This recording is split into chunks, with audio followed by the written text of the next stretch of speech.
Good morning, Your Excellencies, ladies and gentlemen, and welcome to this morning's session. I'm Ngaire Woods. I'm Dean of the Blavatnik School of Government at Oxford University. And we're meeting this morning to consider how it is that Nigeria might face one of the most serious double crises the nation has ever addressed. That's the double whammy of the COVID-19 crisis and the oil price crash. We're joined by an extraordinary panel and audience, including each one of you. Aig Imoukhuede, the founder of the Africa Initiative for Governance, Professor Sir Paul Collier, who has been working and reflecting and advising Nigerian governments for several decades, the Vice President of the World Bank, Ceyla Pazarbasioglu, who brings the experience of many of the other countries with whom the World Bank is working, and Nigeria's head of service, Folasade yemi-esan. Let me begin by just saying that the Blavatnik School of Government is working with governments in every part of the world, and since the beginning of the coronavirus crisis, we have been tracking every government in the world's response to the crisis and creating a data set which is available to everyone in the world so that you can track and compare your own government's response. We've also been engaging for several years with oil-dependent countries, including the research and work and teaching of Paul Collier and a team of academics at Oxford who work to look at how oil-dependent countries can set and reset where necessary their strategies. Our partnership from Oxford University with the Africa Initiative for Governance was born several years ago when the ambition of Aig Imoukhuede to do something to improve Nigeria's public sector attracted our attention, and we could see that the relentless energy and determination Aig Imoukhuede would bring a project that would both work with Nigeria's public sector, but also, and this is the element with which we've been very close partners, work to inspire some of the most brilliant young Nigerians to aspire, just as many of your parents did, to join the public service and to serve Nigerians through public sector leadership. And through that scheme, we've seen some truly brilliant Nigerians both applying to us and to outstanding programs around the world. And then for the very best of them, some of whom are joining us in the discussion this morning, to come to Oxford to study for the Master of Public Policy, supported by the Africa Initiative for Governance. So let me turn to introduce this morning's debate to the founder of that, a man well known to all of you for his determination to improve leadership, Aig Imoukhuede. Over to you. Thank you, Ngaire, and it's great to be on this discussion with speakers like Sir Paul Collier, Ceyla, our own head of service, Folasade Eson. From time to time, I'm asked this question. Can we put on the slide? From time to time, I'm asked this question, and the question is, what is AIG? Are you DFID? Are you an African DFID? And I say no. My answer is simple. We are an independent, non-state, not-for-profit institution. We believe very strongly that by transforming leadership in government, we can transform Africa's socioeconomic performance. We provide funding, we provide training, we provide mentorship. We are strong advocates for reform.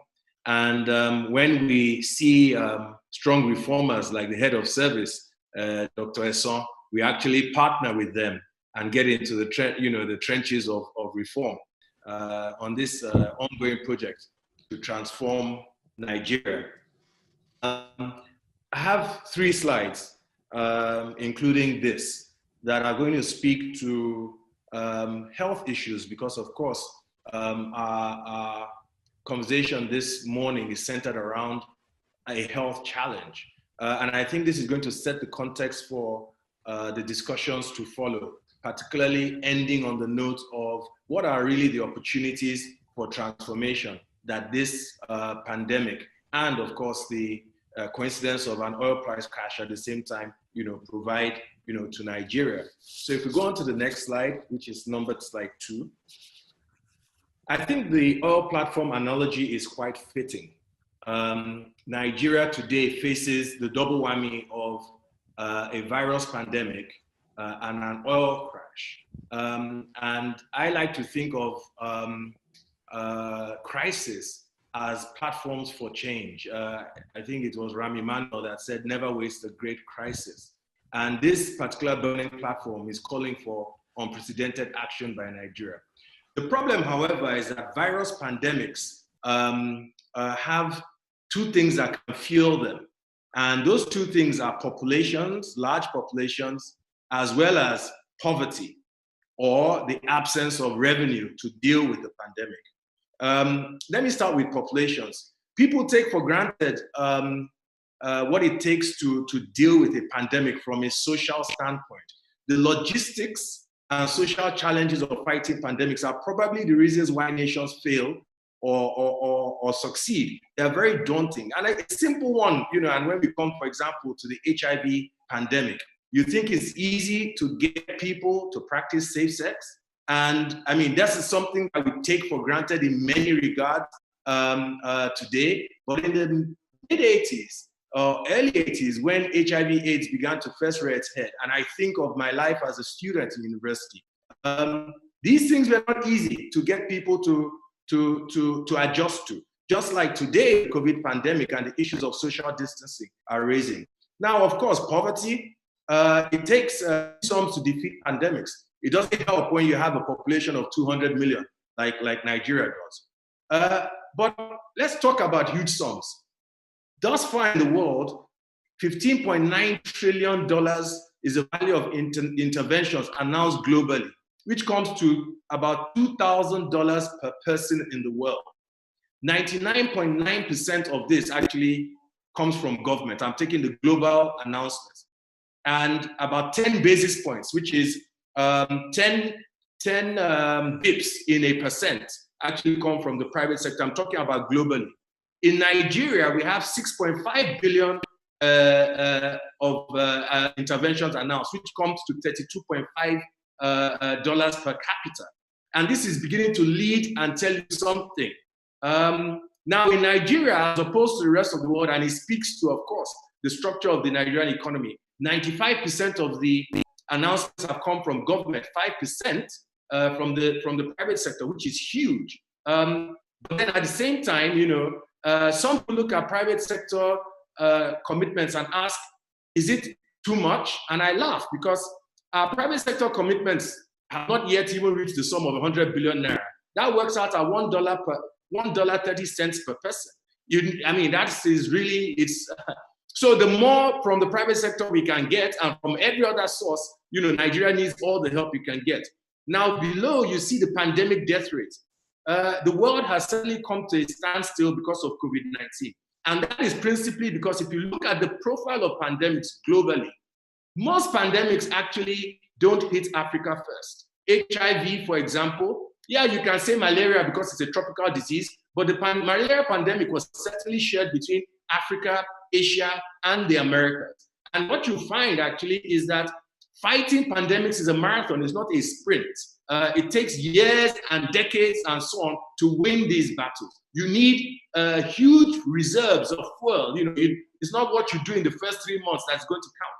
And if you think about the HIV pandemic, you think about malaria pandemic. Unfortunately, whilst the world has won the battle against HIV/AIDS, the world has won the battle against malaria. Nigeria certainly has not. And Nigeria ranks number 1 in terms of death rates in malaria, number 1 in terms of HIV death rates. We account for probably 25% of the death rates of malaria globally, and more than 50% of the death rates of HIV. So whilst, yes, we can beat our chest at our low death rates in terms of COVID-19, 6 months or half a year down the road, let's really beat our chest in 10 years' time. Ebola, we did very well, but Ebola is different. COVID-19 is more like HIV, more like malaria in terms of its mass communicable nature. And so I think, there's a big question mark. There are opportunities for us, but that a positive outcome for Nigeria vis-a-vis COVID-19 is not inevitable. If we don't do the right things, at the right time, I hope that the tragedy of malaria and the tragedy of HIV/AIDS will not be the tragedy of COVID-19 for Nigeria. Next slide, please. I love comparative analysis because it gives you an evidence basis to think through how to address issues. It gives you the opportunity to compare yourself with other countries, see what they do, how they act, and perhaps from this, you can make progress. Why these 4 countries, you may ask? Essentially, what I picked were 4 countries where I have a life as an investor. And the 4 countries that Nigerians try to express as their alternative to make the Nigerian dream, their dream for a decent life and a different standard of living, tend to be these 4 countries that have put, to compare Nigeria with. And if you look at the health indices, you will find that Nigeria does not do well at all. Shebu Adeni, a member of the AIG panel of advisors, and let me call out and shout out to all directors of AIG on this call and members of our panel of advisors, including our chairman, who I believe is on the call. Shegun asked this question: why is it that the average life expectancy of Nigerians is 54 years against 75 or 85 years in Europe and America? Why is it that a child, born in Nigeria, is 12% likely not to make it, by the time that they are 5 years old? I mean, why do these things still bedevil Nigeria when the world has been able to address most of these challenges? The WHO ranks Nigeria's health system 187 out of 191 countries measured. Now, if you look at these 4 countries, and it speaks to many other countries, what is clear is that they spend more, they spend smart, and they act fast. So what are the opportunities for Nigeria to begin to spend more, to spend smart, and act fast? If you look at the story of Nigeria's development since the 1980s, it's the story of us being from 1980, before 1980, this was not the case, but from 1980, if you take the trajectory of development, we are being outspent, we are being outpaced, and we are being outthought when you measure the actions of governments across other countries and compare them to ours. Now, we have a problem with revenue. We have the largest GDP of any African nation, but of course, we have 200 million people. So our current revenue levels and our revenue growth rates cannot change our health indices. We have to address that challenge. We have a situation where we have a doctor to population ratio in Nigeria officially of 1 doctor to some 2,600 Nigerians. A health minister in Nigeria said and corrected that statistic that actually, because of brain drain, is now 1 doctor to 6,000 Nigerians. That, by WHO expectations, is too poor. It's meant to be 1 doctor for every 600 people. We also have a problem with our priorities. If you look at our percentage of budget that is spent on health and compare it to the other countries, we spend 4.4%. South Africa spends 11%. China 6.8%. The US 17%. The UK 19%. Health spend as a percentage of GDP, again, it stares us in the face. Now, why are we spending more on salaries, refreshments for government meetings and so on than we are spending on hospital beds? We have a problem with priorities. We also, of course, have a problem with efficiency and productivity. We don't get as much for our spend, as we should. So even though we are spending money, we've got to spend our money smarter. I think the opportunities that COVID-19 brings for Nigeria is that it's an opportunity for us to reset, to rethink, and re-architect and reinvent the way we conduct and lead our people so that we can spend smartly, we can generate more revenue, we can also get them to act in a manner that will help us deal with this pandemic and other health issues. And most importantly, we will get a much more efficient and productive set of outcomes from the initiatives that we pursue. Thanks, Ngaire. That's my bit for now. And I look forward to the conversation. Thank you, Aig Imoukhuede. I'd like now to turn to Professor Sir Paul Collier. Paul, Aig puts the terrific challenges that Nigeria faces and where it sits vis-a-vis other countries in front of us. How, in your view, should it address this challenge? Thanks very much indeed. Can you hear me? Yes. Good, because I can't see anything. I've just got a blank screen, but never mind. So I'm going to speak in three little blocks. One, some sort of overarching stuff, then something on health, and then something on the economy. And the first comment is that there's no guidebook anywhere in the world to what to do about the COVID shock. And that places us, it's an example of what's called radical uncertainty. The right answer to the question, what should we do, is, I don't know. And if you don't know, because there's no guidebook, what you do, you learn as you go. You experiment, you try things, as many things as possible, and you find out what works and what doesn't work. You learn as you go. That's the basic principle of any big event that's subject to radical uncertainty. And this is very much that. Second point is you're very different from Europe. The shock is very different. The government responses to the shock need to be very different because your circumstances are so different. So whatever you do, don't copy Europe.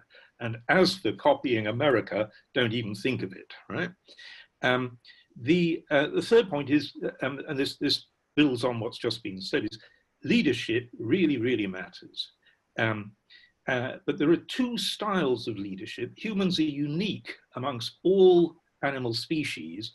All other animal species just have one style of leadership, which is called dominance. That's what Donald Trump does. A dominant leader thinks of himself as commander-in-chief. I'll order people to do this and that.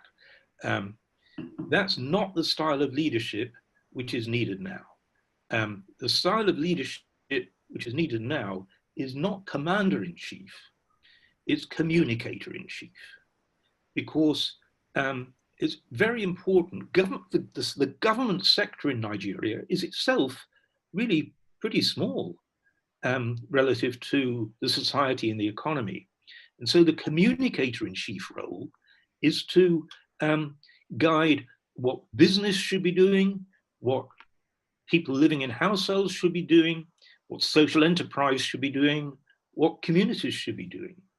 To work as a communicator-in-chief, you need a very different sort of behavior from commander-in-chief. Commander-in-chief, you swagger about, as one or two world leaders are currently doing. For communicator-in-chief, the style of leadership that works best is a degree of self-sacrifice. Lead by behavior from the front, as it were. So, radical uncertainty, so different from Europe, don't copy, don't even think of copying America. Very different approach to leadership. Communicator-in-chief is the key role. And this final point, respond as you go. You're going to need to do things very differently. And that means you need to find new things that work. And then when you found things that work, scale them up. So let me turn now to the second point, which is around health. And it seems to me that so far Nigeria's policy response to COVID has been a lot better than responses in Europe and North America. And that's partly because you've thought of COVID as analogous to Ebola. And that's a much better analogy from what Europe thought, which was it's analogous to Spanish flu. What Nigeria did very successfully with Ebola was test, track, trace. That's really, I think that the more you can follow, test, track, trace with COVID, the better. The temporary lockdown alerted people to the need for behavioral change. Now I think it's definitely served its usefulness. It's alerted people. People now know something potentially dangerous is happening. And what we now need is to move into what's now being thought of as smart responses. And what is meant by smart responses is you're going to need to do different things in different places at different times as little pockets of infection appear. So different things in different places at different times, and often specific to different activities. There are some activities that really need to be closed down, the big public meetings, and specific demographically. There are some age groups, namely my own, that are much more at risk than the majority of Nigerians who are young. So that's sort of, and the only way to run that, the only way is to decentralize the response. And you're very lucky that you've got this structure of states as well as the federal government. And the states are ideally suited to try different things in different places at different times. And then your job is to sort of evaluate and say, oh, this seems to be working, this isn't. There's a famous phrase which describes that the states, this structure of many states within a federation provides a natural laboratory for democracy.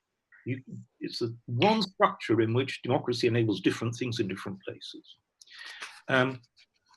Nigeria's COVID shock, the health aspect really is very different from the rest of the world.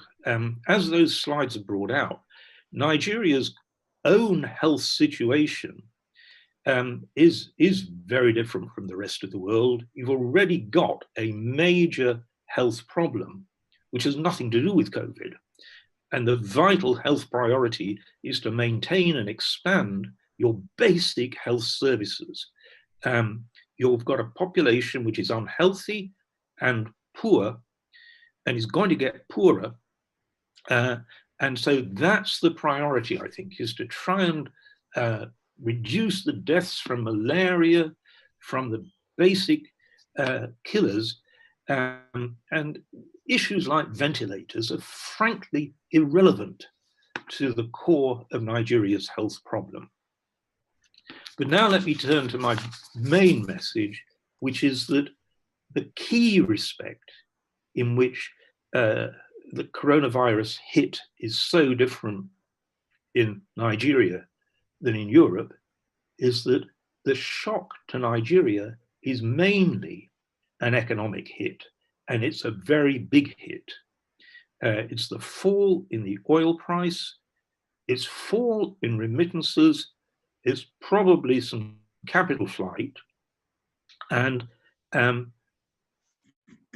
all of those things mean you've got a big fall in foreign exchange earnings, a big fall in government revenues, and quite a big fall in ordinary people's capacity to spend money, big fall in income and the capacity to spend.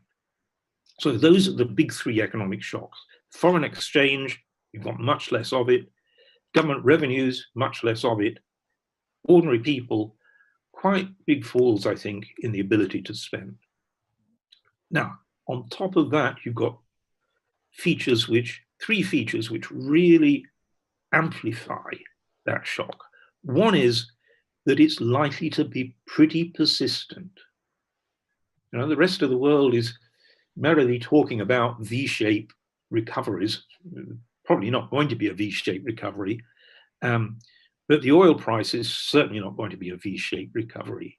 And so the most likely scenario is that this persists for at least 3 years and probably longer. I'm working with the government of Saudi Arabia on this, and they have recognized that this is a major shock. Even though they've got a huge sovereign wealth fund, they recognize they're going to have to adjust to the shock. They can't just spend their way through it. Nigerian government starts very different place from the Saudi government. You already start from a situation of fiscal stress. As I understand it, I hope I'm wrong, even at $80 a barrel oil price, you weren't able to cover government's recurrent spending from oil revenues. So you've got extreme fiscal stress. You've got a lot of foreign exchange stress, and you start with the income shock, you start with people being poor. And so you're starting in a position of, if you like, vulnerability to all of these three big hits. So what can you do about them? Other than my saying, don't start from here, which is not helpful. So what are the options? So let me go through the big three things: foreign exchange, revenues, and incomes. Won't take very long, and then I'll stop. So on foreign exchange, you can't diversify your export base. It would have been great if you'd done that in the last couple of decades, but it's too late to do that now because world demand for imports is falling. And so trying to increase your exports it will be facing a completely unrealistic international situation. And so that's not on. But you can reduce the need for foreign exchange quite a lot by reducing dependence on imports. And the big opportunity there are actually many opportunities, but the really big opportunity is food. Nigeria imports quite a lot of food. And in all honesty, I don't think you should be importing any food. That means a big resource shift in the economy from the basically the sector that produces goods that don't compete with imports towards food and other activities which do compete with imports. There is one way of doing that efficiently, and I'm afraid there's only one way of doing that efficiently, and that is to let the exchange rate depreciate quite a bit. You cannot talk about this. No Nigerian can talk about this on a Zoom. I can talk about it because I'm a foreigner, and you're free to ignore anything I say. So even if somebody hears, it doesn't matter. But my advice would be you really need to depreciate the exchange rate, because the other way of trying to reduce dependence on imports is handing privilege out, patronage out, and we know where that leads. President Buhari has been very courageously leading a fight against corruption. If we move to a situation in which patronage and privilege are enormously valuable in order to get access to overvalued foreign exchange, that will completely undo the incentive structure, will completely undo the efforts to reduce corruption. So that's the big message on foreign exchange. The big message on government revenue is that I think you'll have to work on both sides, both cutting spending and raising revenues. And I think there's a lot of opportunities to reduce spending. Even Saudi Arabia has done this quite courageously. They've cut very substantially all public sector benefits. So it's not just new hires, it's all people in the public sector are getting reduced benefits. And that's, and you can lead from the top. I mean, unfortunately, the people at the top have to make the biggest sacrifices so that they can genuinely become communicators in chief and say, we're all in this together. We're having to take a hit, but so will you. So that's the spending side. Raise revenues. Nigeria's had a very, very low share of non-oil tax revenues in GDP. Very, very low. Saudi Arabia has just tripled its rate of value-added tax, tripled it. So, you know, that's pretty dramatic, pretty painful. I don't suppose it was very popular. You've got a moment when you can do these things, and that moment is now.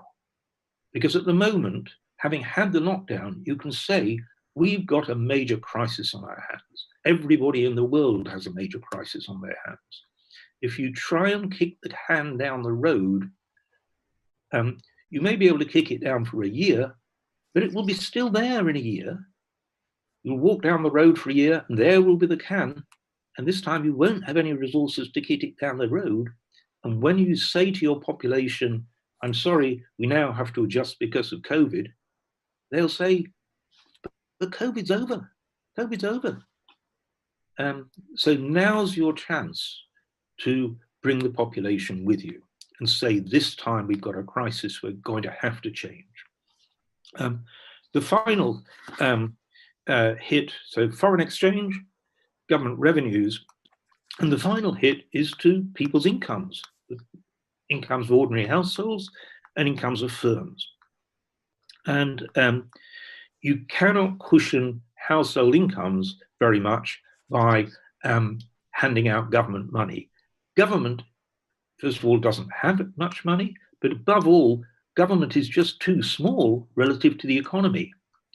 You know, Europe's public sector is 40% of GDP, and it can afford to increase public spending by 10% of GDP.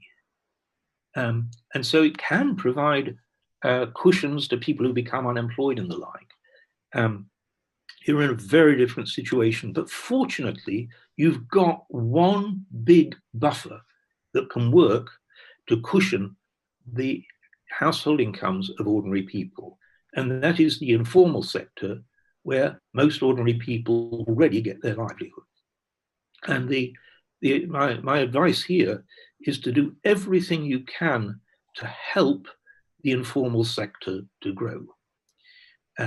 So now is not the time to regulate and bully the informal sector. Now is the time to lift all the restrictions that can possibly be restricted, to channel finance into micro enterprise, not very expensive, but would help the informal sector. That's the cushion, especially, to go back to it, the informal production of food. That leaves me finally with the income shock to firms. And again, the government doesn't have much money here.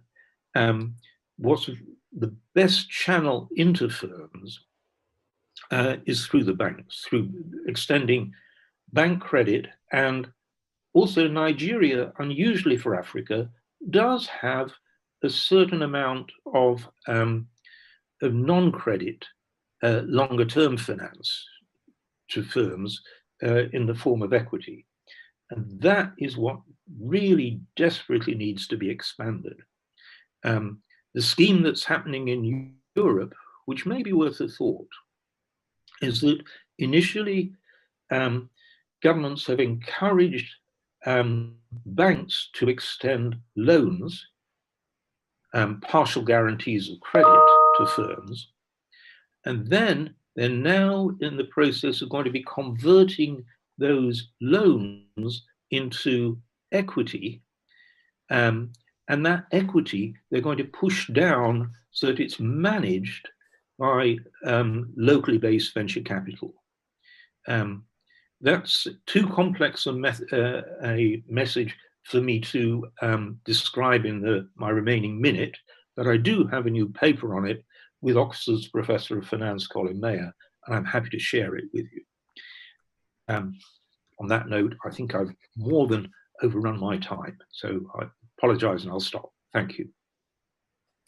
Paul Collier, thank you so much for those clear words of advice and guidance, and we'll come back to Professor Paul Collier in the question and answer session.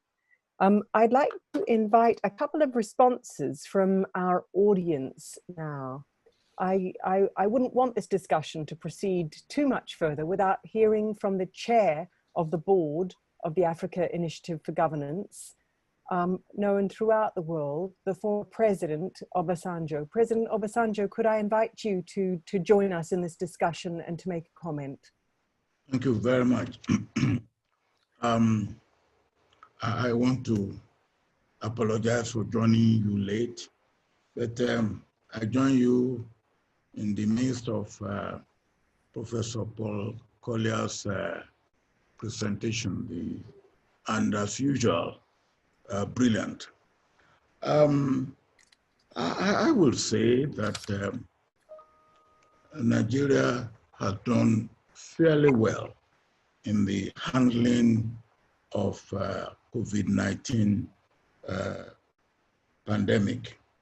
And the reason, as Professor Collier said, is that we disaggregated.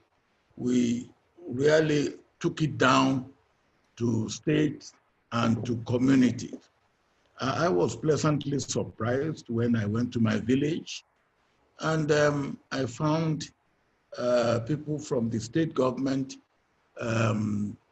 testing and checking on people in my village. And it doesn't matter for you to know how small my village and how insignificant it is. It doesn't matter how big you make the map of Nigeria. My village will never feature on any map of Nigeria. But for for testing to go down to that level, to me, it's an indication of what how seriously government at the state level and at the local government level has taken it. And that has helped to reduce the spread of the virus. Now, some people said we haven't reached the peak yet. Maybe we haven't. Maybe there's still more to be expected. Maybe some others said there may be a second or even a third wave, maybe. But the measures that have been taken so far seem to be working. And the fact that the state governments are left to do things relevant and to their own situation also seem to have worked. There is this very strong movement between states. And in fact, one state put a barrier on the bridge between a state and another state. I think all these have worked very well.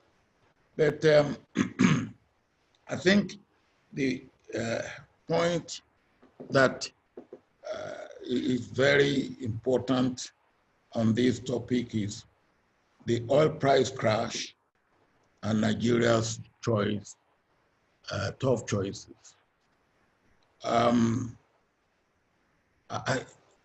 Nigeria government for this year budgeted on the basis of $57 per barrel of oil. As of today, I think it hovers around $32, $33. It even went down as low as $20 some weeks back. Now, that is a very, very serious situation. My concern is that I think Professor Collier referred to that as shock. I don't think we have taken that shock as seriously as we should have. And the fact that we haven't taken it as seriously as we should have will continue to haunt us now and in the immediate future. And what do I mean by that? I believe when you have a shock, you have to react to that shock in such a way that people can see that you really have a shock. It's an emergency.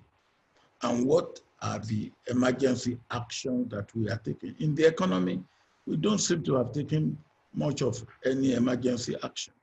We seem to be going business as usual. What have we done?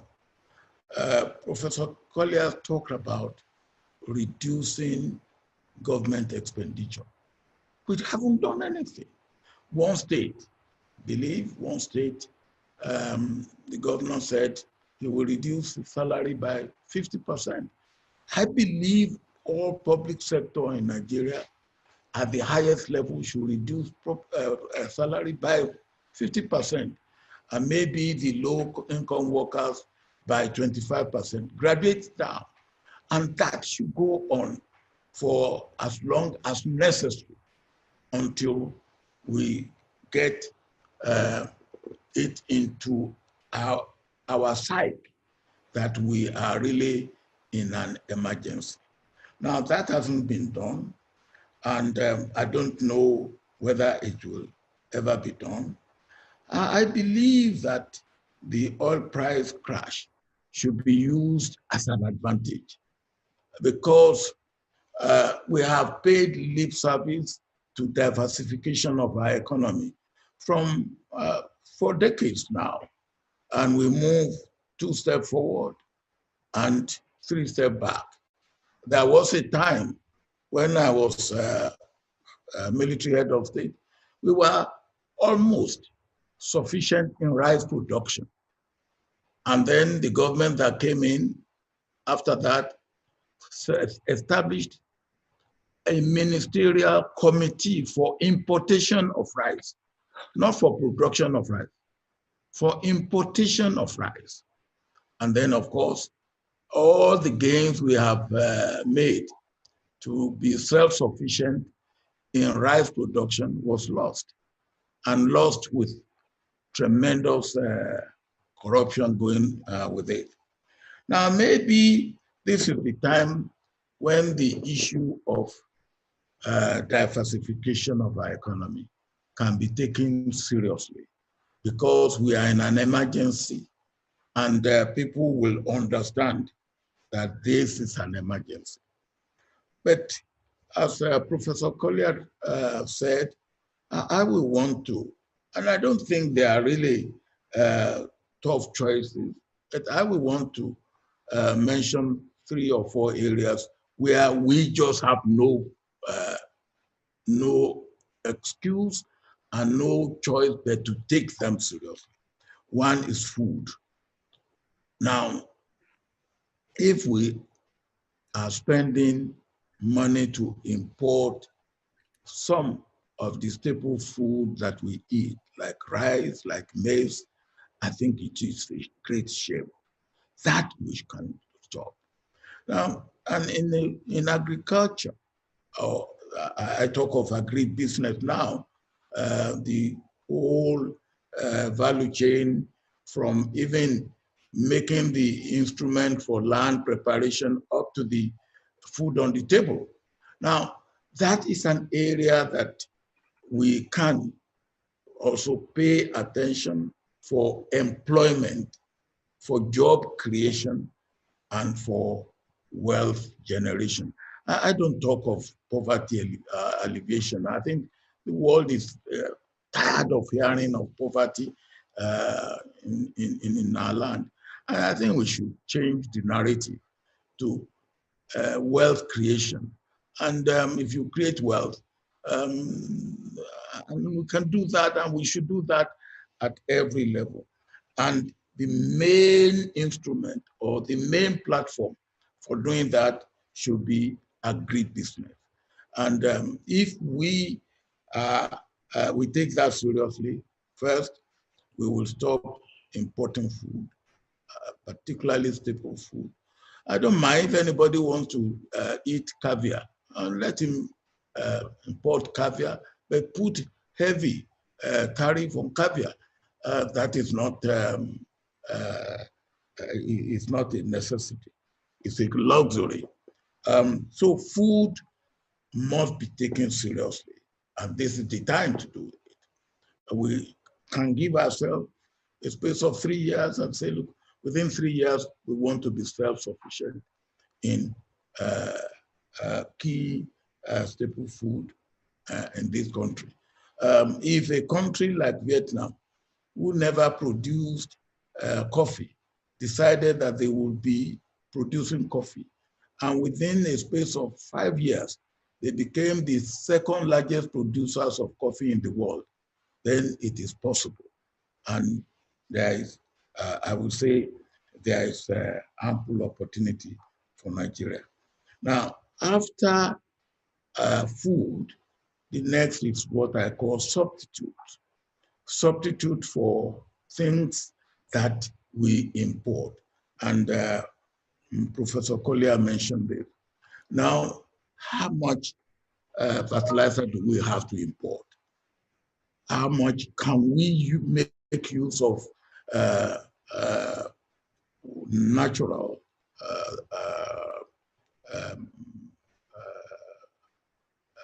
fertilizer, manure, and things that we have, so that we drastically reduce importation of fertilizer and other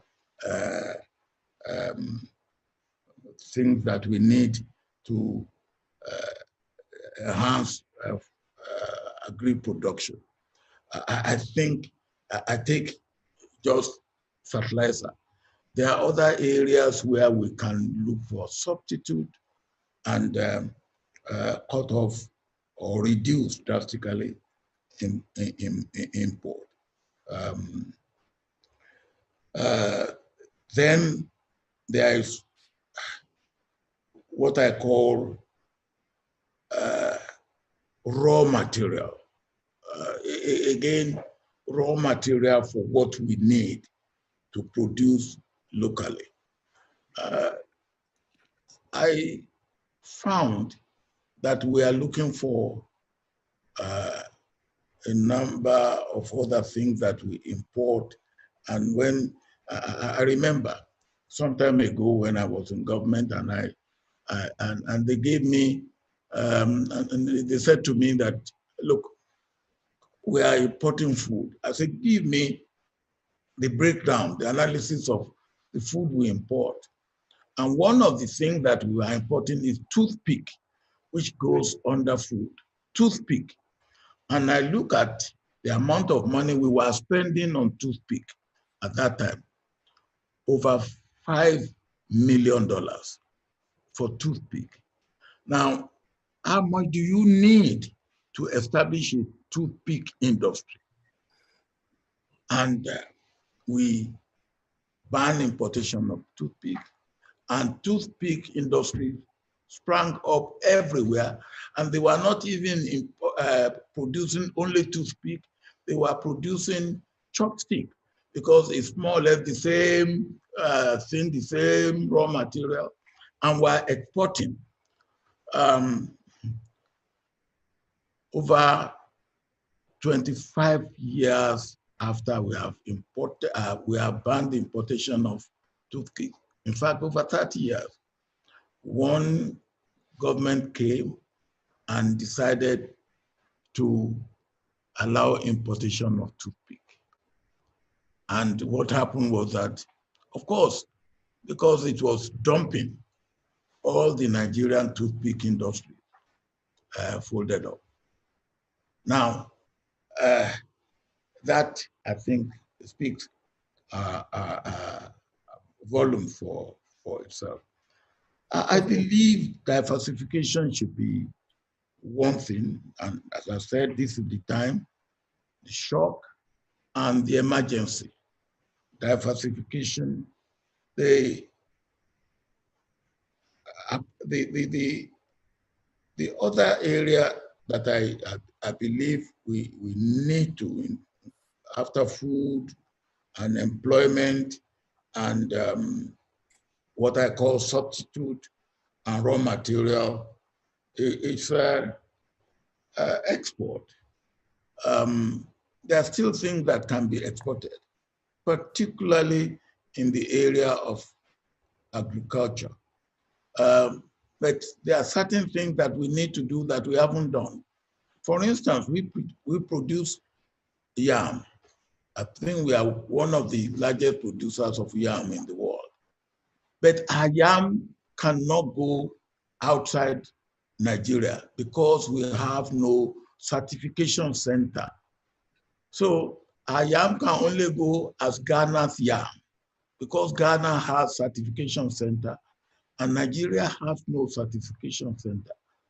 For quite some time, Afrexim Bank and some of us have been trying to establish certification center to be able to get these things certified so that they can enter North America, Europe, but we are still on it. How much will it take? How much time will it take? I wonder. Now, thank you, President.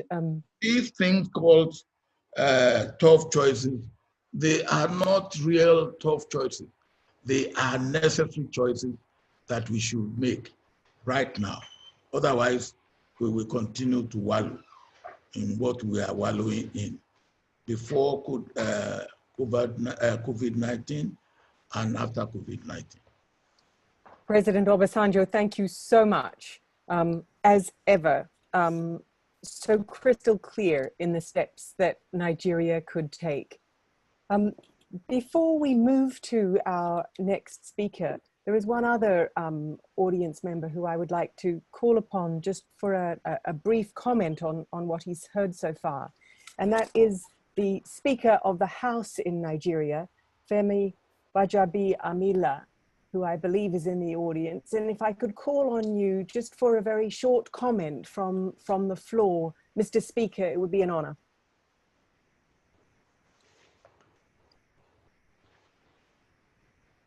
Well, thank you very much. Thank you for having me. I'm very delighted to be on this program. I've listened carefully to Professor Paul Collier, and I particularly am excited that our very revered former president and father, President Olusegun Obasanjo, is also on this program, and I appreciate your invitation. Well, as relates to oil prices and the crash in oil prices in Nigeria, I think for us it's a rude awakening. I agree with the former president, President Obasanjo, on so many issues here. Not just lip service, but to walk the walk as far as diversification is concerned. And the House of Representatives is taking bold steps, very bold steps in doing this. We have on the table an Economic Stimulus Bill 1 and an Economic Stimulus Bill 2 that is in the process of passage. We have the Social Investment Program by this government, which we are intending to codify and expand. Because as it is right now, the SIP, that's what I call it, the Social Investment Program, is basically whimsical. You give out money, cash transfers, and do just exactly without anything on paper, without anything codified. And that's what we seek to do at this time. The PIB, there can never be a more important time than now to pass the PIB. And these are some of the areas we're looking at. We want to particularly champion debt cancellation as opposed to debt relief, because this would open up several areas, several spheres in terms of the economy. We've already just recently passed the local content bill in the House of Representatives. What does that do? It seeks to expand the local content law in Nigeria and opens up jobs and employment. Right now, what we have is the local content in the oil industry. But then you have the telecom industry, you have the agriculture, and you have several other areas, sectors of the economy that do not have the local content mandate. And so these are some of the areas that we're looking at at the House of Representatives. We have several, Nigeria is blessed with enormous resources, both material and human. Unfortunately, till date, we have not been able to harness those resources. And that's what's key, the harnessing of the resources that you have been given. We have tin, we have gold, we have coal, we have ore, we have several things, magnesium, we have all sorts. But when you depend solely on one commodity that is finite, then of course, at some point, sooner than later, you're going to run into the kind of problem that we're facing now. And so it is incumbent on us as leaders and as legislators to begin to tweak how we run our economy, what we depend on and what we do, so that we don't run into trouble like we seem to be heading to right now. What we're looking at right now is not about spending money anymore. It's about actually creating and generating wealth. How do you do that? You have to look at the middle class. That's the engine room of any economy. You have to look at the middle class. You have to look at the SMEs. And more importantly, I think it's time we have that conversation that's been long due or overdue about federalism and the structure of Nigeria. If states, if we're talking about true federalism and states were even more empowered to create their own wealth and to grow, at their own pace and free up more money from the federal, from the center, and devolve that money and the resources to states, I think that we will go a long way in salvaging Nigeria from the unfortunate situation that we're in now. We have, of course, must at the same time begin to take a haircut, make cuts here and there where necessary. The Orasaye report is on the table, and we intend to merge agencies and merge ministries so that we streamline government functionaries, and at the same time a careful balance so that people do not lose jobs. These are the areas that we're looking at as a matter of urgency, and I believe with tenacity of purpose, I believe that we'll be able to achieve what we need to achieve. What we're looking at is not about over time. When you look at nations, you look at the Industrial Revolution, and that's what takes nations from either a developing country to a developed country. Beyond the Industrial Revolution, in Nigeria now we're looking at infrastructural revolution. We've just amended we're just about to amend the budget, the 2020 budget, based on the reality of today, and pumping more money, amend the budget, pumping more money towards infrastructural deficit to bridge that gap. And so we are doing a lot. There's so much work to be done. It's not going to happen like that, but baby steps. We need to start now. There are about 200 million people in Nigeria. That alone, the numbers alone, gives you a head start compared to other countries. The population alone by itself, that's material, that's human resources that must be used for the benefit of Nigeria. And so we are looking at several sectors and several areas that would actually put Nigeria where it's supposed to be. I don't want a situation where we continue to refer to Nigeria as a developing country. If we harness our resources very well, Nigeria should be a developed country, not a developing country. Mr. Speaker, could I ask you, both our speakers, both the former President Obasanjo and Professor Collier, talked about the leadership of Nigeria and the need for the leadership at this difficult time to be seen to be taking sacrifices. Is this something that the Nigerian House will do? Is it what you think Nigerians' leading lawmakers will do? Well, absolutely. I don't think it will serve us any good if you bury your head in the sand and, pretend like this is not a necessity. It is like the former presidents, like President Obasanjo said. I'm sorry. It is a necessity that we do these things.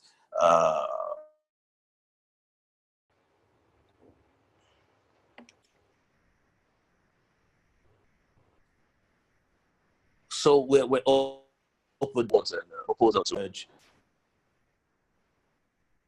Are you there? Yes. Okay. We've lost sound to you, Mr. Speaker. Merge agencies, ministries, and departments, and that have been duplicated. Or if you have 3-4 agencies that can do one thing while multiplying sacrifices. In terms of, I'm not sure if that's the way to go, as opposed to, because when you do the math, when you do the mathematics, when you compile, when you slash 50% of your salaries, because the salaries sometimes are not exactly, are sometimes exaggerated. But rather than go the salary way, I would rather go cut the perks, totally reduce the perks by even 70%. It is the perks. It is the perks and practices of offices. That is where the money is, as opposed to the salaries. But we're open. If that's the way to go, if we do the math and we'll look at the savings from salaries, we'll be more than happy. Sacrifices need to be made at this point by everyone. Thank you, Mr. Speaker. As I turn to the Vice President of the World Bank, I just want to underline the kind of leadership that the Speaker of the House just displayed. A cut in 70% of the perks of the leadership is most surely the kind of leadership and commander and communicator in chief that we've heard so much about this morning. Thank you, Mr. Speaker, for putting that on the table. I would like to turn now so that this discussion can hear some of the unprecedented things that other countries are doing. And for this, we're very lucky to be joined by the Vice President of the World Bank, Ceyla Pazarbasioglu, one of the world's most eminent economists. Ceyla. Thank you very much. It's a pleasure for me to join this discussion. I want to focus on 2 issues today: the depth and the breadth of this crisis, and as you said, what other oil exporting countries are doing to recover better from it. And if I can leave one message with you, and that is, this is going to be a very, very difficult period. This COVID-19 pandemic started as a health crisis and has now become an economic crisis. And we forecast that 2020 will see the deepest global recession since World War II. And it's the most synchronized recession with every single country impacted, likely to push 60 to 100 million additional people into extreme poverty. Unfortunately, most of them in sub-Saharan Africa, including Nigeria. We'd always talk about food security. Many of you referred to it already. And with the locust waves and COVID-19, this is an unprecedented crisis for millions of people whose lives and livelihoods are at stake. And as Paul Collier mentioned very well, oil exporting countries have been hit by this dual shock, impacting lives and livelihoods. The collapse in oil prices has led to a sharp decline in fiscal revenues, as well as in foreign exchange earnings. So this is an unprecedented crisis and will require an unprecedented response. And the problem is, we started this crisis in a vulnerable position in many countries with record levels of sovereign and corporate debt. So it's very important that the short-term measures to address the health emergency will need to be, that these short-term measures are accompanied by comprehensive policies to boost long-term growth, including by improving governance, business environment, and expanding investment in education and public health. So in terms of what other oil exporting countries have done so far, of course, in addition to increased healthcare spending, governments are implementing a broad range of policies to provide immediate support to activity, as well as some important structural measures to strengthen long-term resilience of the economies. So these include, like in the case of Nigeria, tax cuts or deferments. Some other countries put in place loan guarantee schemes, credit lines to SMEs. This is about 2/3 of oil exporting countries have done this to support cash flows to businesses and households, expanded social transfers, social benefits, cash transfer programs to provide targeted support, and I underline targeted, to the most vulnerable during the pandemic. So implementing these emergency measures with adequate targeting is likely to be a challenge for Nigeria, given its very large informal economy, no unique ID, and no central registry for the poor and vulnerable. And I think this is an area where Nigeria can make good progress, unique national ID, and improving digital connectivity and use of digital financial services.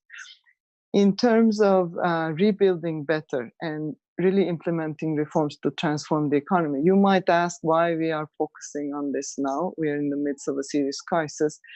The issue is that when these types of serious crises take place, the damage goes well beyond the short term. And these types of episodes often leave long-lasting scars. And our ongoing work shows that the long-term damage will be particularly severe in countries that either suffer financial crises and in energy exporters due to the sharp decline in oil prices. So I'm going to focus on 5 priorities for transformation, which other countries are also implementing. Some of these have already been mentioned. The first, of course, is economic diversification. This is another reminder of the urgency to continue with reforms to diversify the economies of oil exporting countries. The fiscal package of the United Arab Emirates includes the acceleration of infrastructure projects, including telecom infrastructure, to facilitate increased remote working capacity.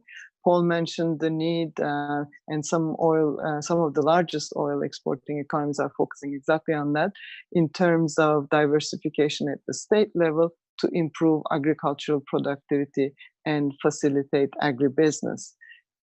Given countries' limited resources and that a large percentage of labor force and informal sector are agricultural and food producers, as well as net consumers, it makes sense to prioritize agriculture and food sectors and in designing assistance programs. In this context, as this is going to be long, at least 3 years, as has been said before, we need to also upgrade production, agricultural production, in line with COVID. So co-production, which goes hand in hand with addressing the issues of social distancing and other needed measures that go with COVID-19. That means really renovating and putting in new agriculture production schemes, which will help countries to make progress in this area. Second very key area, and many have discussed this already, transparency and governance to improve business climate, reduce uncertainty, rule of law. These are all very important issues that will support stronger recovery. In some of the countries like Ecuador, they have an IMF program and they're in the process of implementing new reforms to improve government transparency and governance quality. Colombia is issuing best practice transparency guidelines in public procurement, and other oil exporters such as Angola are undertaking major revenue reforms, including measures to broaden the tax base of the personal income tax by taxing earnings of military personnel, increase progressivity of the system, raise corporate income tax on the oil sector, while lowering the tax burden for other sectors. This is particularly difficult now with the COVID-19 crisis and the impact on oil, but they are really broadening the tax base for VAT, vehicle tax, real estate tax, and finally they are putting more efforts on tax administration by simplifying procedures and adding instruments to fight tax evasion. We have, as the World Bank, we have a very good dialogue and policy dialogue with Nigeria. There's a plan to rationalize tax incentives and publish tax expenditure statements in 2021. This can potentially boost tax revenues by 2% of GDP, but the agenda for tax reform needs to be rejuvenated. Key supplemental elements include improvements in how VAT is collected, a review of excises on alcohol and tobacco, reform taxation of capital income, strengthening customs administration, and so on. And these are really doable reforms. Of course, very important to carry out deep civil service reforms, as was mentioned already, and many of the GCC countries are implementing measures to reduce public payroll spending, including wages, but also, as mentioned, non-wage allowances, pensions, and off-budget positions. Third, subsidy reforms. I know this is a challenging issue, but the current environment of low oil prices provide an opportunity for many countries to review energy pricing policies and implement changes that yield efficiency and also move towards a much more sustainable energy source. The cost of power makes Nigerian companies inefficient and uncompetitive. The power sector recovery program, which was mentioned, it's now in early implementation, is a very important step in the right direction. It will be politically challenging in the short term, but will have a huge impact in the medium to long term. And this will be to fix the challenges. Fourth, digital connectivity. This is an area which is getting a lot of attention right now, especially with the containment policies and home-based work. Accelerating digital transformation for all will be very critical, not only to help bridge the poverty divide, but also the gender divide. The role of technology will be critical in terms of achieving universal broadband access through concerted public action and private operation and financing, improving readiness through e-applications in government and the economy, opening access for fintech, digital remittances, e-payments.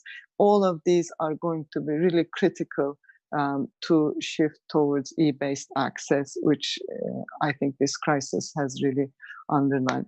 Last but not least, the human capital agenda. I would like to end on a positive note.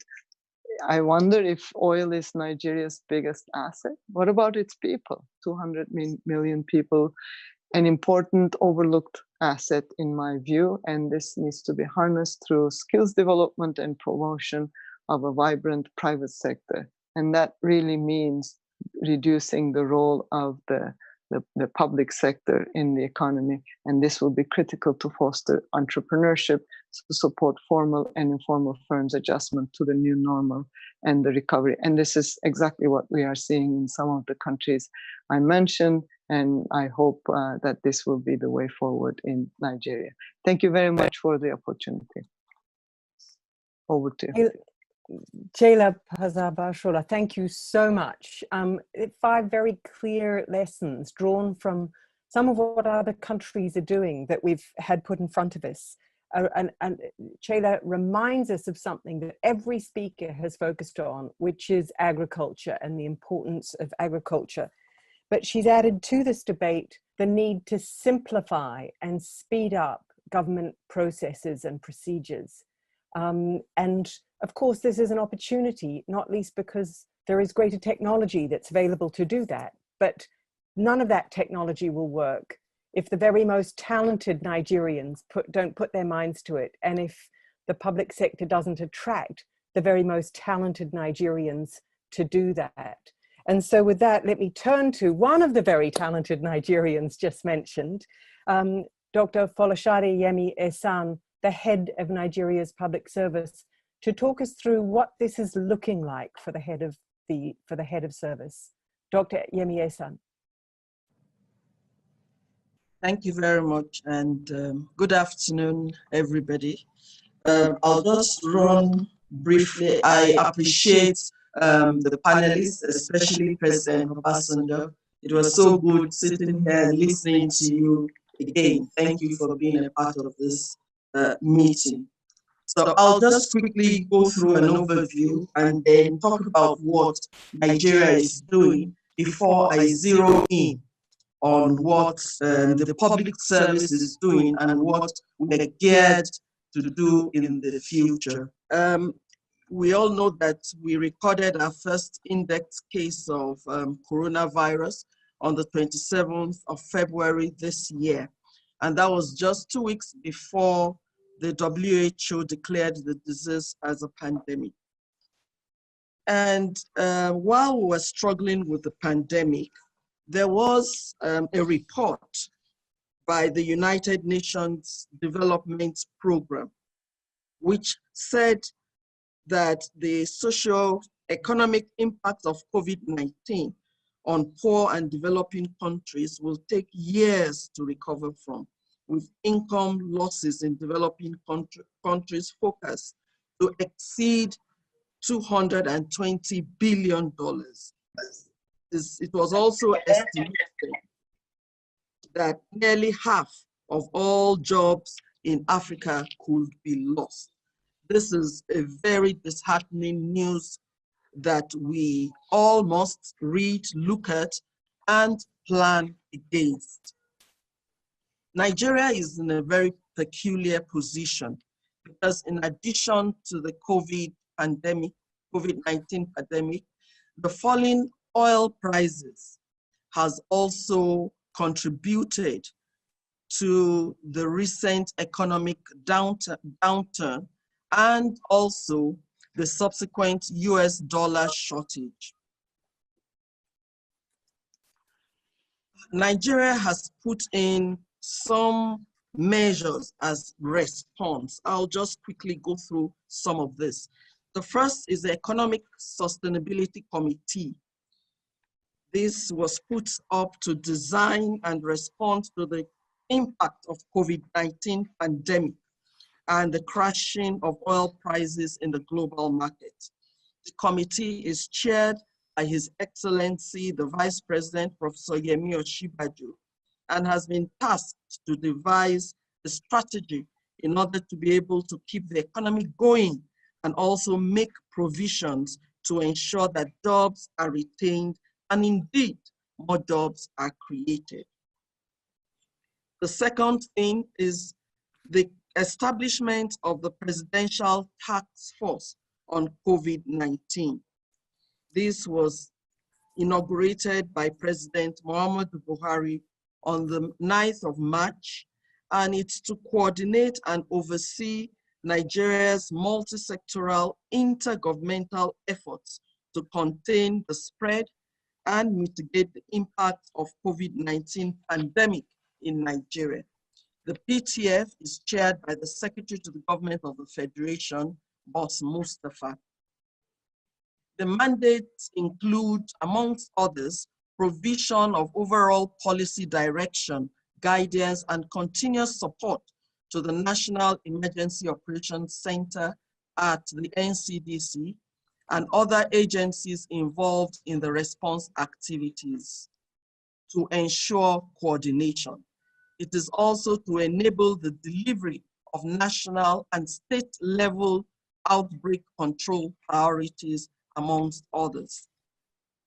The Federal Ministry of Health, on its own part, alongside with its agency, the Nigerian Center for Disease Control, has also swung into action with 8 response pillars.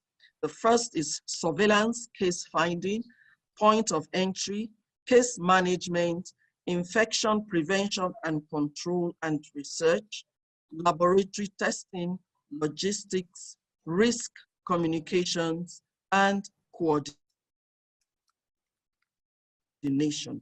There are a number of lessons that the health sector has learned.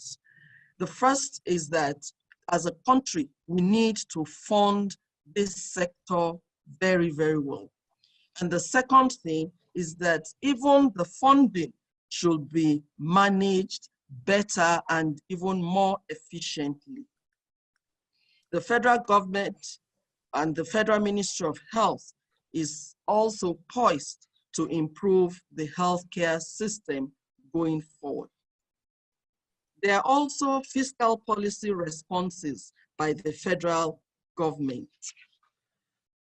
And there's a committee that's a fiscal stimulus committee headed by the Minister of Finance, Budget and National Planning.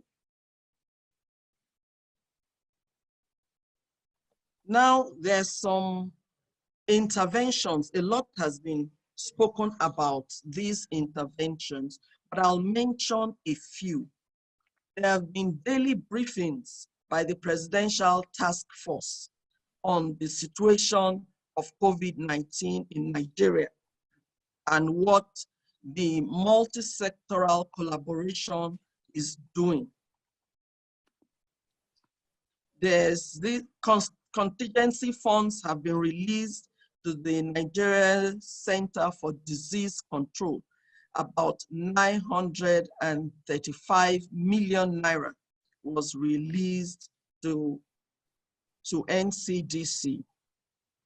There's also the establishment of a 500 billion COVID-19 crisis intervention fund. And this fund will be channeled to the upgrade of healthcare facilities at national, state level, and as well as to provide intervention for states. Mr. President also approved the employment of 774,000 Nigerian youths, and these youths will be engaged in special public works programs aimed at cushioning the effects of the economic downturn. Each local government area of the country will be allotted 1,000 slots. Then there's also been the 3-month repayment moratorium for all trader money, market money, and farmer money loans with immediate effect. Similar moratorium above has been given to all federal government funded loans issued by the Bank of Industry, Bank of Agriculture, and the Nigerian Export-Import Bank.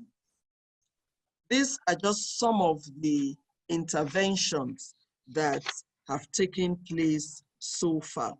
The private sector has also been a part of the response to this COVID-19 and the economic downturn.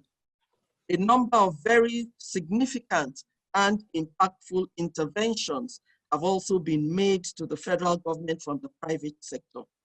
I'd like to, at this juncture, appreciate all those that contributed in one way or the other in this fight against a common enemy. It's good to note that we are all partners in progress, and together we will come out stronger. I'll just also like to acknowledge at this point the partnership between the public service and the African Initiative for Governance. We have an arrangement with them, and the AIG has been working very hard for the transformation of the public service. I wish to, at this point, say that a lot of work has been done, and we also need to invite other like-minded private sector groups to come partner with the public service in the reforms aimed at reinvigorating the service. Now down to the Nigerian public service. And what are we doing? We have put in place some preventive and social interventions. In line with the PTF guidelines on the containment of the spread of COVID-19, the Office of the Head of Service of the Federation embarked on the following preventive and protective measures against the pandemic. The first one is the provision of made in Nigeria, locally produced hand washing points. And these points are placed at strategic locations in all office spaces, the federal secretariats, and indeed all offices. We have also insisted that hand sanitizers must be provided as people come into public buildings. There's also been the decontamination of all federal secretariat complexes. There's been a lot of sensitization also. We've produced a lot of signages on COVID-19, how to prevent the disease, and especially the spread within office environment. The most important thing we have tried to do is to sustain workflow. Even with the lockdown and the eased lockdown, we have tried to maintain workflow in the offices. We have continued to have service-wide meetings of permanent secretaries. We have continued to have virtual meetings of the head of service with permanent secretaries. We've also had regular virtual top management meetings in the office of the head of service, and we have encouraged all permanent secretaries to have virtual meetings with their top management in their various offices. During the lockdown also, I hosted a virtual interactive session with civil servants, all civil servants, on the 17th of April, 2020. The webinar lasted for about 2 hours, and about 500 civil servants from all cadres attended the first webinar. And we have planned a number of webinars after this. It's also important to note at this point that the Office of the Head of Service is developing guidelines that will govern all virtual meetings in the public service. We will talk more about this later on. Also, the group life insurance for public servants have been activated for the year 2020. This is just to ensure that the civil servants at the forefront on the fight against COVID-19 are insured. Now we see COVID-19 as an opportunity to reposition the public service for Nigeria's economic prosperity. John F. Kennedy once gave this quote: "The Chinese use 2 brush strokes to write the word crisis. 1 brush stroke stands for danger, the other for opportunity. In a crisis, be aware of the danger, but recognize the opportunity." So we in the public service are aware of the danger that the COVID-19 pandemic has caused. We're also aware of the decline in international oil prices, but we also see the opportunity for us to strengthen the public service, to strengthen Nigeria's economy, to strengthen the healthcare sector. And this calls for extraordinary measures by the public service to position ourselves to deliver on this. In this regard, the role played by an effective civil service as the engine room for development in determining a country's progress and socio-economic stability cannot be overemphasized. Therefore, the times we find ourselves in pose unique challenges and a demand to live up to a new dimension of civil service effectiveness that can promote quick economic recovery in the midst of this crisis. Therefore, in view of these present circumstances, it is of essence that we fast-track the timely implementation of all deliverables. And so we must put in place a technology-driven public service that can accommodate remote work. We must build platforms for community engagement, ownership, and public feedback. We must build a conducive workplace environment for the protection of workers through relevant legislation, policies, and actions. And we must promote new values, education, innovation, and productivity in the public service. So what must we do to achieve all this? During the lockdown, we experimented on doing our work digitally, and we succeeded.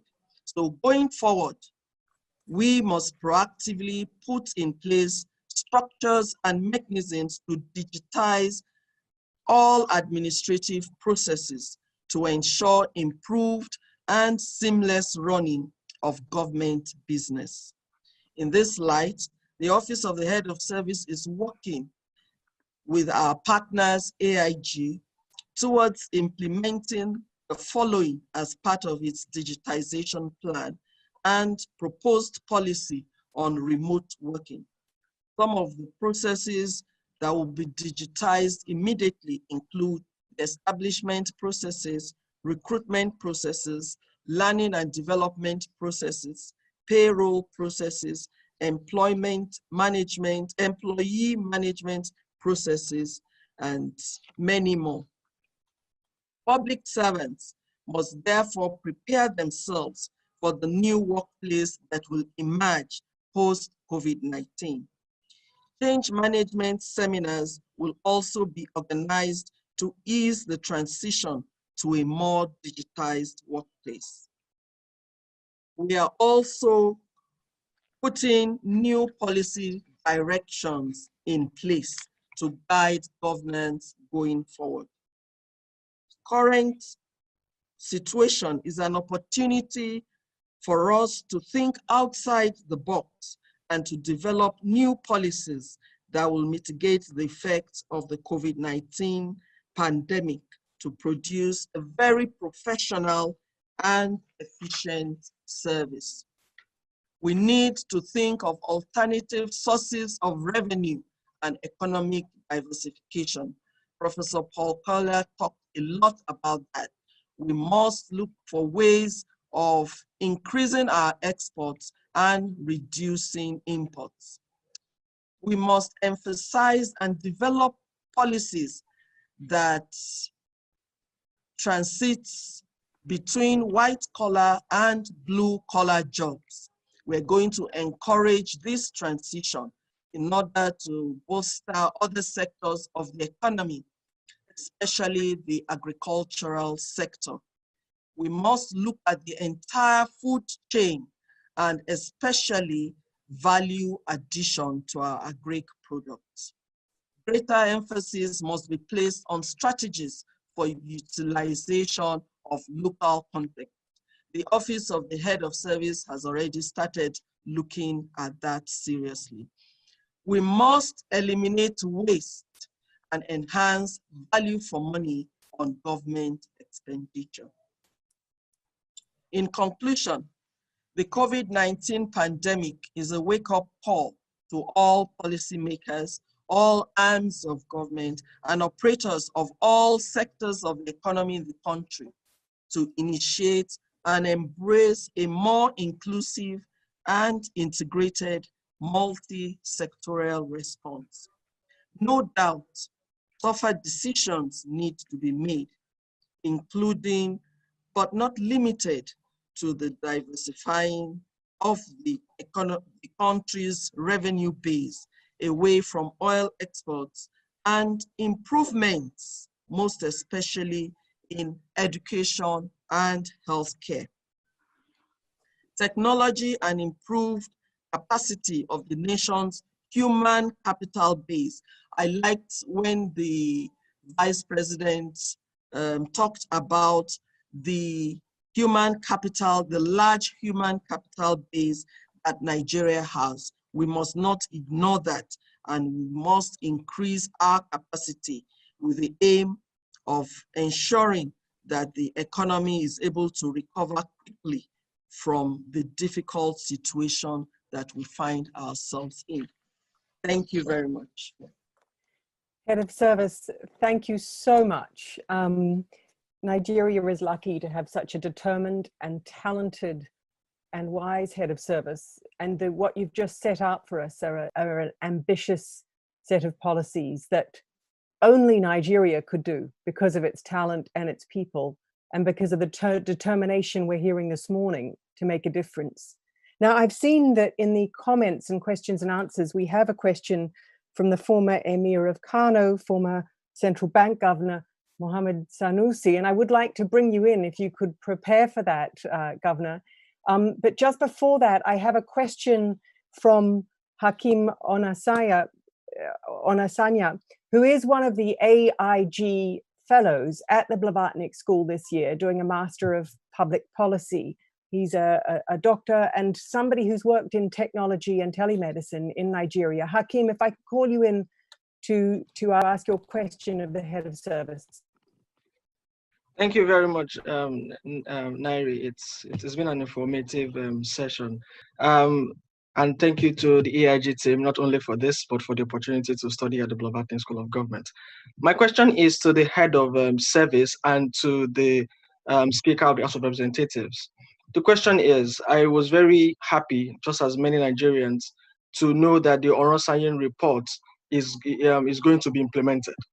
But my question is, as the plan is to cut down over 200 agencies into less than 150, how do we manage the political dimensions of it, knowing that some of these agencies are being created and their staff are being recruited as a form of compensation to political loyalists? So are we just reducing the number of agencies and transferring them to other existing agencies, or we are cutting down the number of staff and also number of agencies? Thank you very much. Head of Service, as you can see, we educate students to ask the really tough questions. Yes, thank you very much for Hakim. That question is key right now, because Mr. President has actually said that the Oronsayin report should be revisited, should be reviewed and implemented. So I agree with you, but my first comment before the Oronsayin report is that as Nigerians, most of us see the public service, the civil service as the welfare package for Nigerians, which is very, very wrong. And I think that we must change that narrative. The civil service and the public service is meant to be the engine room of government. And it is what we put into the service that we get. If we use it as patronage, as political patronage, then we cannot get much out of the service. So I really need us to understand that the civil service is being reinvented, and the civil service cannot remain the way it is. We must bring in merit-based performances in the civil service. So having said that, the Oronsayin report is a very important report that we must look at. The modalities of implementing that report is what Mr. President has asked that the Secretary to the Government and myself should sit down, look at, and come back to him on. Like we said earlier on, there's no doubt about it. There's some agencies that are duplicating functions, and that is creating a lot of waste. And so we will definitely look at that. We will also look at ways of cutting government spending all in all. It's not just by the Oronsayin panel. I really liked it when the speaker actually came out to say that, you know, the National Assembly is ready to look at cuts, you know, even in the allowances of speakers. I think that is a very, very good starting point. And we will jointly, as a government, look at the best ways to cut down on government spending, not only by the Oronsoye panel report, but even in a much wider dimension, because that is what government must do at this time. Thank you. Thank you so much, Head of Service. Could I now ask if he's able to join us, former Governor Sanusi, His Royal Highness the former Emir of Kano, if you would like to come in to put your question. Yeah, thank you very much, Ngaire. Can you hear me? Yes. Okay. Okay, I would like to, well, apart from the question, since I have an opportunity to comment, I'd like to make an intervention on this topic. And the first thing I'd like to say is well, let me first of all recognize President Obasanjo and all the panelists and thank you for an excellent session. I've really enjoyed this. The first thing I'd like to say is from where I stand, I don't necessarily do a nation recognize the urgency of the situation we're facing and the depth of the crisis, the fiscal crisis facing the country.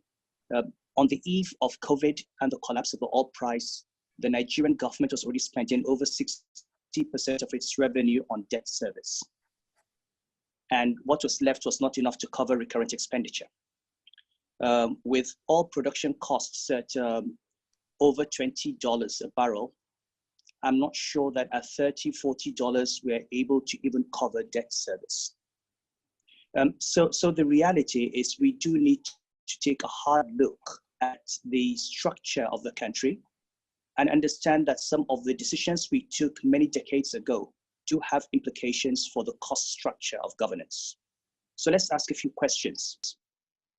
Today we have 36 states in this country, 774 local governments. In each state you have a governor, a deputy governor, any number of commissioners, any number of advisors. You have state legislatures. In the local governments, you have chairmen, you have 10 councillors, you have secretaries. We have a bicameral legislature, 109 senators, 360 members of the House of Representatives. Our constitution requires a minister from every state, so at least 37 ministers. Whether or not we 37 ministries. Now ask ourselves, with this structure, are we not set up to be a bankrupt country? Do we need 500 legislators in Abuja? Do we need all these scores of legislators at the state levels? Do we need a commissioner from every local government? Do we need 774 local governments? And that the Speaker of the House is here to at the Constitution itself and see whether the way we set up this country, we've not set up this country to be bankrupt. The reason we cannot have a deep cut in the budget is that you've just got to cut down human beings. I've got to cut down offices. That's the first question. The second point I'd like to say is that COVID has given us a great opportunity to take certain economic decisions that we were unwilling to take. The subsidy regime in fuels and the fuel sector is a good one. All prices crashed. The government has said no more subsidy. But we need to make sure that when the price goes back to $80, $100, the subsidies don't come back. So now that the Speaker is here, I think it's important that we actually have a law that makes it illegal to pay these subsidies without going through a process. So we don't go back. I mean, we've been paying $2 billion, $3 billion in fuel subsidy at a time when we were spending 60% of our revenue on debt service. So clearly we're borrowing money to subsidize fuel and taking money out of education and out of health to subsidize fuel. And we need to have a national conversation around this. What is more important to the Nigerian people? Is it $1 billion subsidizing petroleum products or $1 billion in education? The third thing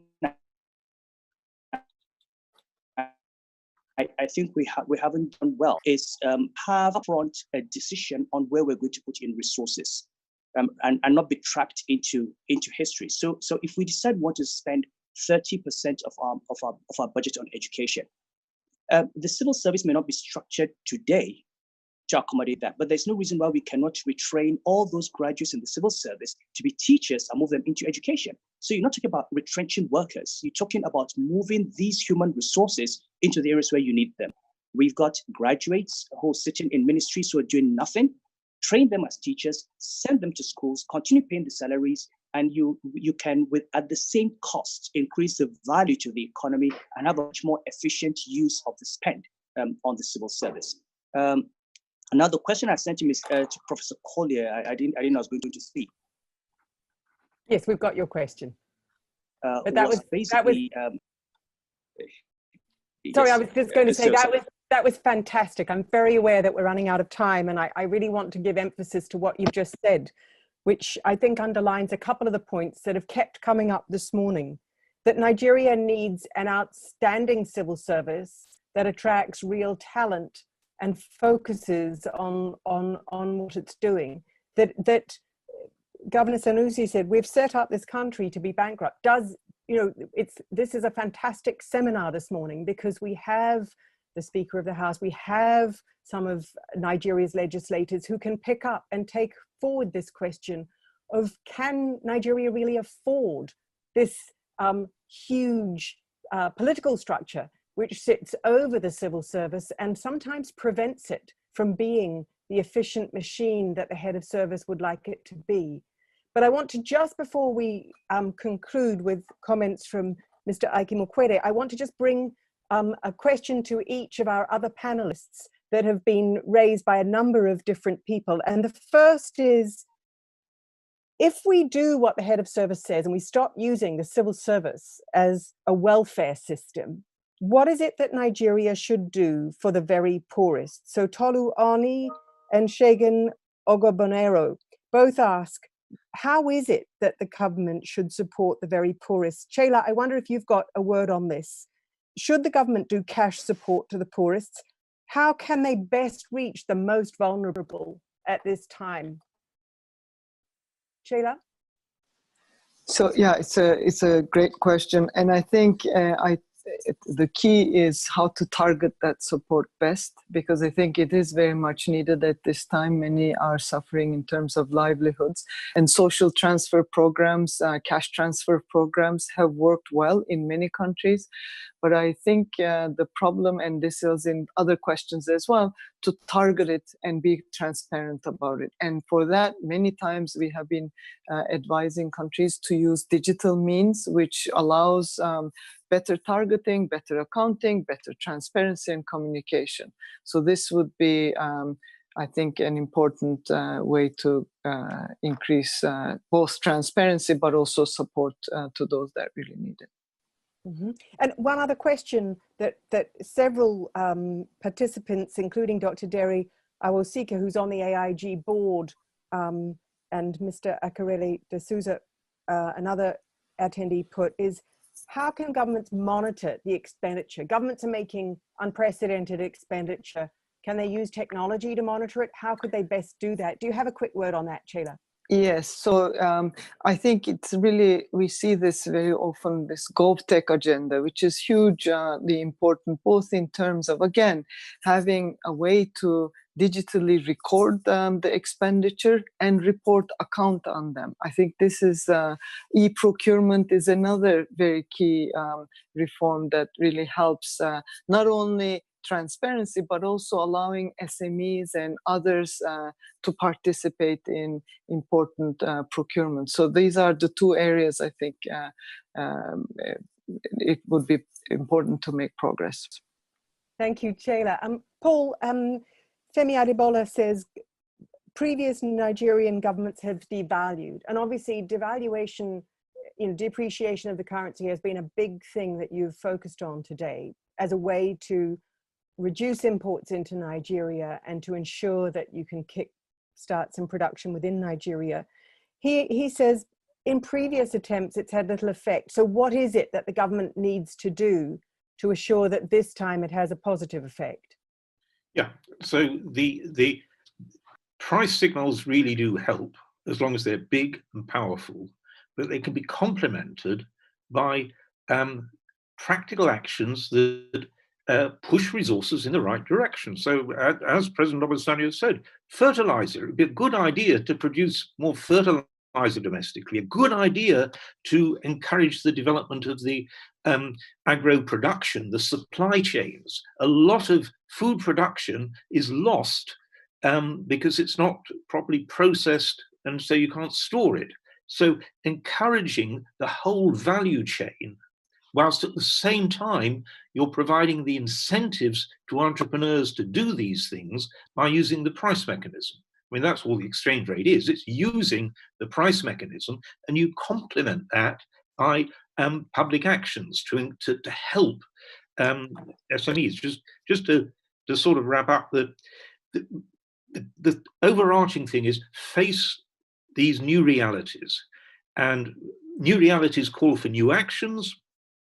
The overarching new reaction is learn from experiment and learn from others. So everything you do, are you learning by experiment? Are you learning from others? And then 3 tests. Is it good communication? It's really important that you have good communication so that you point people, entrepreneurs, commercial, social entrepreneurs, point them in the right direction. This is the way things are moving. That's what communication's about. Is it big? If it's not big, it's not adequate to face the new realities. The new realities are big shocks. And is it helping entrepreneurs, both commercial and social, to find new opportunities? That's where you complement the price incentives with the public actions that facilitate both private commercial entrepreneurs and social entrepreneurs to move resources. I thought Governor Sanusi's ideas were absolutely brilliant. The idea of redeploying public sector staff into things that are going to be needed. If you need more innovation, you need more educated people, and so redeploying people into teaching, that's a really good example. Skill means the skills that are needed by entrepreneurs to build teams that can meet the new opportunities. Think new opportunities. That's the decentralized genius of entrepreneurship, both social and commercial. Thank you, Paul. This morning's discussion so far has made me optimistic because we've heard that Nigeria has to face up to a huge crisis, that its political structure needs reform. But we've heard one of Nigeria's most eminent political leaders, the Speaker of the House and the former president, talking about the kinds of sacrifices they are now willing to make. We've heard that Nigeria's civil service desperately needs change. We've heard the head of service lay out an ambitious program for change. We've heard that Nigeria's graduates now need to rise up, to go out, to teach, to make a difference. And we've heard a young graduate currently studying at Oxford wanting to do that. And he's joined, and you'll see in the Q&A, by many other AIG scholars willing to do this.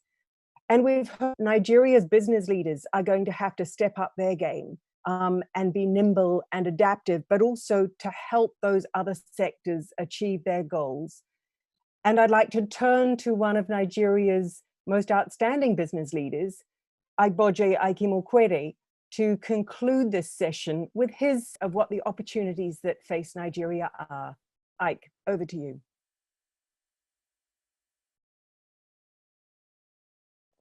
Thank you, Ngaire. This has been 2 hours plus of the best time I've spent in a very long time. The ideas have been big. The statements have been made boldly. There is courage in those who have answered questions and set out initiatives, as also on the part of those who have asked questions. For instance, the troublesome scholar from BSG who has been taught how to ask these difficult questions. And I've had a great time. Now, if you could put out the slide on opportunities that I've spent a bit of time making whilst people were speaking.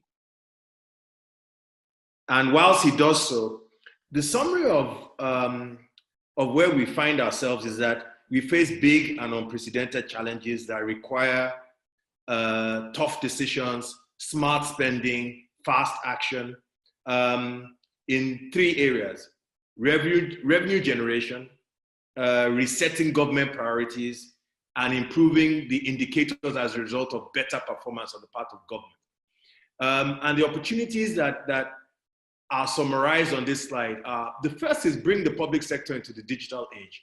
The head of service spoke very eloquently about this. This will change Nigeria. And what we essentially need to do is digitalize core processes. If I think about my time and what Access Bank has continued to do, what we found out was that by spending something like 200 million naira in digitalizing core processes, and when I left Access Bank, we were probably at 10% of digitalizing the core processes. I understand they are over 90% now. They spent 200 million naira and they have annual savings of 2 billion naira. A one-time spend to digitalize your core processes of 200 million naira has led to annual savings of 2 billion naira. So imagine the civil service and maybe 20 of the most important agencies of government digitalizing. And this can be done, I understand, in 18 months to 24 months. You know, this will just change Nigeria.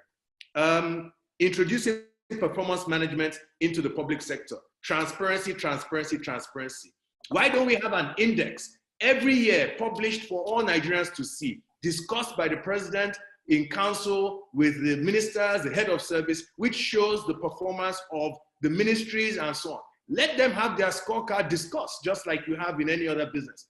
Of course, Nigerians rise to the challenge. We love the challenge of performance. I know for a fact that if we change the performance management system in the public sector, we are going to see improved performance. Public-private partnership to scale up delivery of basic services, particularly around the area of digital infrastructure. We are thinking about transforming the economy, the SMEs, and the middle class. What if we had a digital registry in Nigeria run by government in partnership with the private sector, where every invoice in Nigeria, every business invoice in Nigeria is registered? And if you give so here I am, I supply you Ngaire, I supply you a Nigerian SME an item, and you accept my invoice, and I register that invoice in the registry. If that invoice becomes as good as cash, it will transform value chains, it will transform supply chains, it will transform the understanding of credit in Nigeria. All we need is a speaker to pass a law that enables such a partnership between government and the private sector. Redefine jobs, reskill employees, shift personnel to areas of value. Agri workers, teachers, digital workers, call centers, where essential services are rendered to the public, first responders. Something very critical is that I think that we can communicate much more effectively as government. And doing so will mobilize citizens to take collective action. We must be proactive. Use of influencers, use of social media, and most importantly, the deficit in trust, which will be won when public leaders begin to demonstrate sacrifices of the nature that the speaker has publicly made available to us to hear today. Of course, revenue mobilization and diversification, expense reduction. I have no doubt that if the spirit of this discussion permeates the spirit of what the Nigerian government does from this moment on, Nigeria will never be the same again. Thank you, Ngaire. Thank you very much. I'm aware that we're now over time, and I would like to conclude this session today first by thanking all the participants and attendees. I hope you've all opened the Q&A, because there are some truly brilliant comments in that, and it pains me that we have not been able to go through all those questions as a panel. But I would like to thank first Vice President of the World Bank, Ceyla Pazarbasioglu, who got up at 4 a.m. this morning to join us and gave us that very practical guidance and advice from other countries that the bank is working with to respond quickly to this crisis. I'd like to thank Professor Paul Collier from the Blavatnik School of Government for his wise words, his clear prioritization around leadership, around health measures, and mainly around the economy and the things that Nigeria needs to do. I'd like to thank the head of service, Dr. Yemi-Esan, not just for her her contribution this morning, but for her public service to Nigeria and her vision and ambition. And I hope that everybody on this call will help her to achieve that vision. I'd like to thank the Speaker of the House for joining us today and showing Nigerians that every part of Nigeria is willing now to take up this crisis and to make the necessary moves. I'd like to thank former President Obasanjo, whose wisdom is always enriches every debate that's ever held about where Nigeria is going, and to the former governor and Emir of Kano for his deep shake-up about how we need to look even beyond the opportunities that we've concluded with today at some of the way Nigeria has been structured, to ask if it can really win in the 21st century with that structure. But last and certainly not least, I'd like to thank our partner in Nigeria, Aig Imoukhuede, whose vision in the private sector has shown how Nigeria can succeed, and whose willingness and determination to throw his talent and energy and his colleagues' talent and energy to helping the public sector improve in Nigeria is one of the kinds of initiatives that will help Nigeria really come out of this crisis stronger than ever before. Thank you all so much. It's been terrific to engage with you this morning, and good luck.